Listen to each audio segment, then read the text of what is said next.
할렐루야. 2월 19일 월요일 원포인트 큐티 가운데 오신 여러분들을 주님 이름으로 사랑하고 축복합니다. 오늘 하나님께서 우리에게 주신 말씀은 창세기 33장 1절에서 11절까지의 말씀입니다.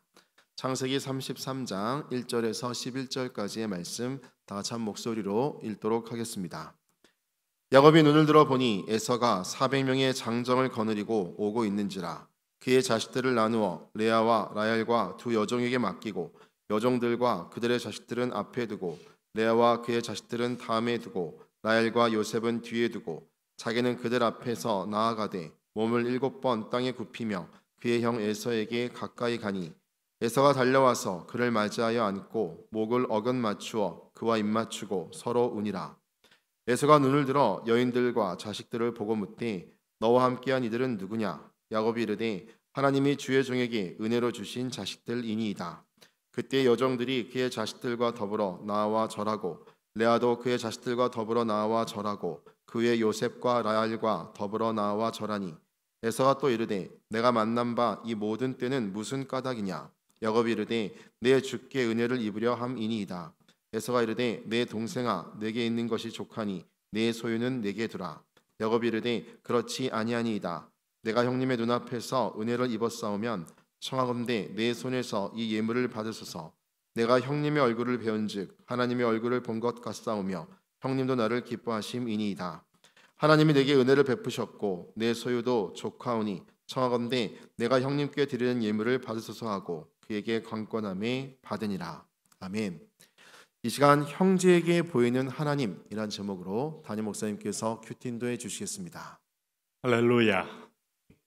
자, 오늘 2월 19일입니다. 월요일 이제 새롭게 여러분도 시작하는데 벌써 이제 1월 한 달은 역사의 뒤안길로 사라졌어요.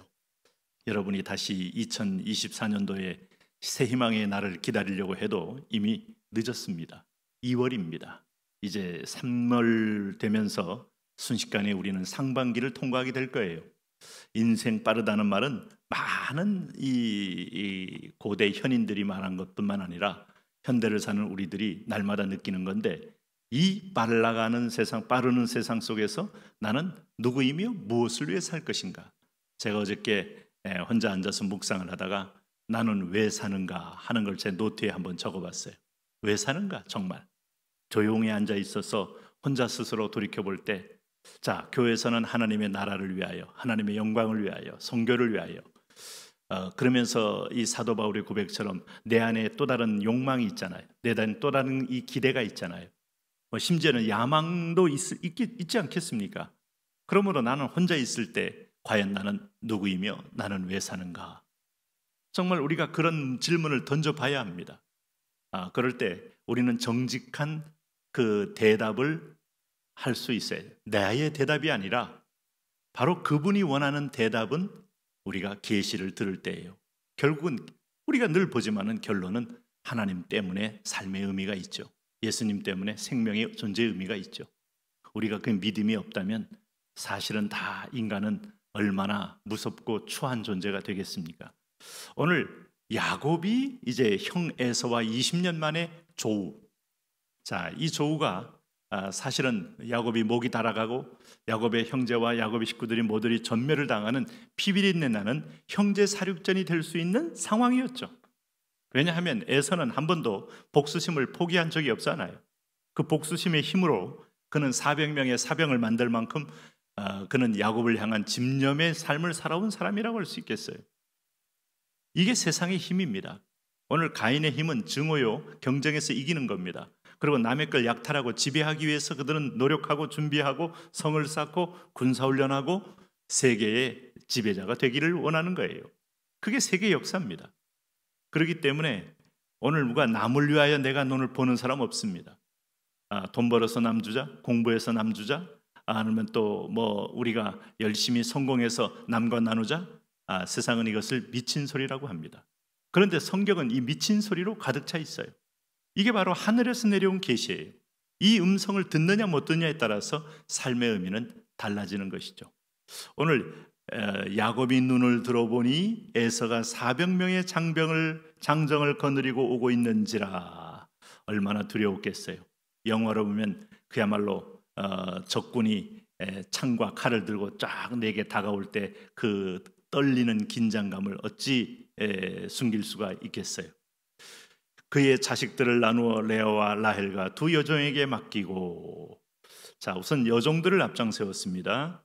여종들과 그들의 자식들은 앞에 두고, 여종들의 자식들은 앞에 뒀어요. 레아와 그의 자식들은 다음에 두고, 또 친자식은 다음에 두고, 인간의 그 아주 본능적인 이 욕망이 적나라하게 죽음 앞에서 드러난 거, 이 장면을 보면서 여러분 어떻습니까? 미소가 나오지 않습니까? 왜 미소가 나옵니까? 내 모습이니까 나오는 거죠. 라헬과 요셉은 뒤에 두고, 자, 라헬과 요셉은 뒤에 두고, 자, 라헬은 마지막 사랑하는 여인이니까 살려두고 품에 마치 꼼꼼 싸매어서 감춰놔야 됩니다. 그리고 요셉은 그의 아들, 또 자기가 가장 사랑하니까 뒤에 뒀습니다. 그리고 자기는 그들 앞에서 나아가되 몸을 7번 땅에 굽히며 그의 영 에서에게 가까이 가니, 지금 이게 처음 만난 게 아니라 이 말이에요. 이미 소문을 듣고 그는 이미 지난 32장에서 어떤 일이 벌어졌습니까? 이미 내 때로 다 나누고 보내고 나서 야복 강가에서 나 홀로 남았다가 여호와의 천사를 만난 거 아닙니까? 거기서 환도뼈가 부러지면서 야곱은 완전히 환골탈태한, 정말 뼈를 바꿀 만큼 인생이 달라진, 도망갈 마지막 야곱의 이 11호 자동차가 완전히 한쪽이 다 파괴되어서 도망갈 수 없는 철저하게 무기력한 존재가 되었을 때, 오늘 3절에 야곱은 그에게 나아가서 7번 땅에 굽히며 그 영 에서에게 가까이 가니, 이렇게 된 겁니다. 32장이 있어서 33장이 나온 거예요. 그랬더니 이제 그 사이에 놀랍게도 야곱의 교만이, 야곱의 두려움이, 야곱의 자아가, 야곱의 사기성이 무너질 때 하나님은 에서를 무너뜨렸어요. 그게 이 세상에 다 싸나워진 게 나 때문입니다. 여러분, 그걸 잊지 마셔야 돼요. 짐승들도 내가 이 주인이 싸나우면 짐승도 싸나워지고요. 사람도 마찬가지입니다. 내가 싸나우면 그 사람이 나한테 당연히 싸납게 하죠. 내가 그 사람을 의심의 눈초리로만 보면 상대방도 나를 의심의 눈초리로만 보겠죠. 네? 그래서 4절 보세요. 에서가 달려와서 그를 맞이하고 안고 목을 어긋맞추어 그와 입맞추고 서로 우니라. 이제 이게 혈육적 어떤 형제의 극적 상봉의 모습으로 완전히 변화된 거예요. 자, 혈육이고 뭐고, 아버지가 죽고 나면 내가 반드시 너의 목을 따리라. 이 에서의 의지는 순식간에 물처럼 녹아져서 두 사람 사이에 눈물의 어떤 면에서 가교를 만들었다. 이 사이에 뭐가 있었다고요? 야곱의 교만이 깨어지는 자리가 있었다고요. 잘 기억하세요. 여러분, 오늘 이 큐티 말씀은 내게 적용하면서 드리는 말씀입니다. 내 교만이 무너지면, 내가 하나님 앞에 무릎 꿇고 녹아지면 내 대적이 다 녹아집니다. 내가 적절하게 성전 뜰만 받고 교만 그대로 있고, 그 다음에 또 내가 살아서 하나님만 몰고 다니려고 하면 대적이 그대로 싸납게 나를 공격할 거예요. 그래서 대적 때문에 내가 꺾일 거예요. 자, 그렇게 할 겁니까? 아니면 자원함으로 하나님께, 그래서 시편 34편 18절 뭐라 그럽니까? 하나님은 마음이 상한 자에게 가까이 하시고 중심에 통회하는 자를 하나님은 버리지 아니하신다고 하지 않았습니까? 그러므로 좀 우리가 불쌍해져야 하나님이 역사하지, 인간 자체가 교만 덩어리라니까요. 조금만 좀 나으면 내 힘으로 할 수 있는 것처럼 착각도 하고, 조금만 돈 생기면 그저 요거 쓸 생각으로 가득 차 있고, 조금만 뭔가 좀 길이 보이면 이제는 내가 불확실하게 떨 거 없이 큰 소리 뻥뻥 치려고 나가다가 길 앞에 있는 웅덩이에 빠지는 거죠. 그래서 5절 보세요. 5절. 에서가 눈을 들어 여인들과 자식들을 보고 묻되 너와 함께한 이들은 누구냐? 야곱이 이르되 하나님이 주의 종에게 은혜로 주신 자식들이니이다. 그때 여호종들이 그의 자식들과 더불어 나와 절하고, 쫙 이제 드디어 삼촌한테 절을 하는 겁니다. 갑자기 친족 관계로 바뀌었어요.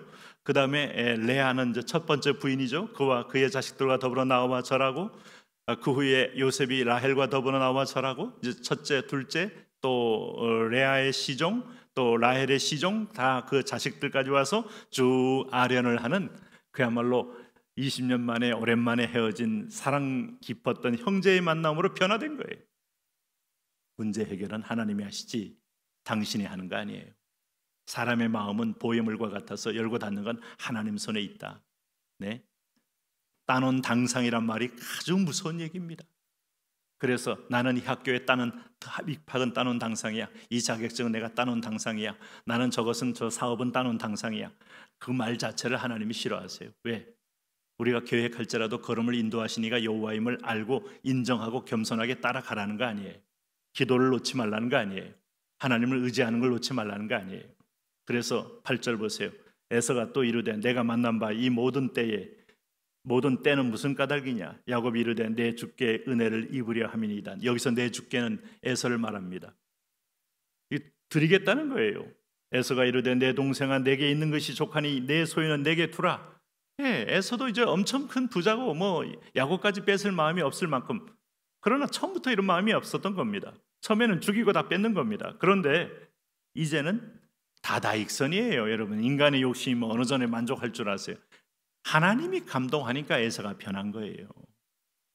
10절에 보니까 야곱이 이르되 그렇지 아니하니이다. 내가 형님 눈앞에서 은혜를 입었사오면.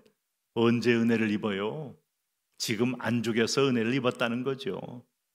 청하건대 내 손에서 이 예물을 받으소서. 내가 형님의 얼굴을 배운즉 하나님의 얼굴을 본 것 같사오며 형님도 나를 기뻐하심이니이다. 이렇게 야곱은 입술에 립서비스도 잘하고 또 지나치게 이렇게 교훈 영색도 쓸 줄 알고 이런 사람이 사고 치는 거죠. 사실은 이게 이제 여기서 알랑 저기서 알랑 하다가 이제 사고도 치는데, 어쨌든 이런 야곱이 묵직한 사람, 중심 있는 사람, 하나님의 사람으로 변화간다는 게 놀랍잖아요.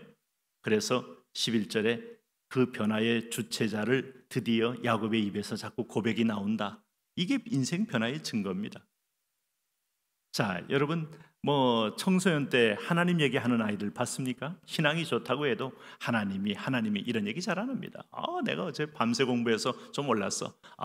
내가 좀 헬스 좀 했더니 뭐 이렇게 막 나왔잖아. 내가 운동 좀 해서 우리 학교 짱을 잡아야지. 뭐 매일 뭐 자기 얘기만 하는 거죠. 근데 인생 살다 보면 내 힘으로, 내 노력으로 안 되는 것도 알게 되고, 눈도 흐리고 이제 세포도 점점점 줄고 또 골절도 약해지고 하면서 이제 나를 할 때 11절 같이 요셉처럼 야곱처럼 되는 거예요. 하나님이 내게 은혜를 베푸셨고 이렇게 되는. 이게 립서비스에서 실제의 삶의 고백으로 터지는 거. 이게 바로 성숙입니다. 내 소유도 족하오니 청하건대 내가 형님께 드리는. 그 어른들 60점 넘어서 이 얘기 하는 분들은 되게 실제로 하는 얘기입니다.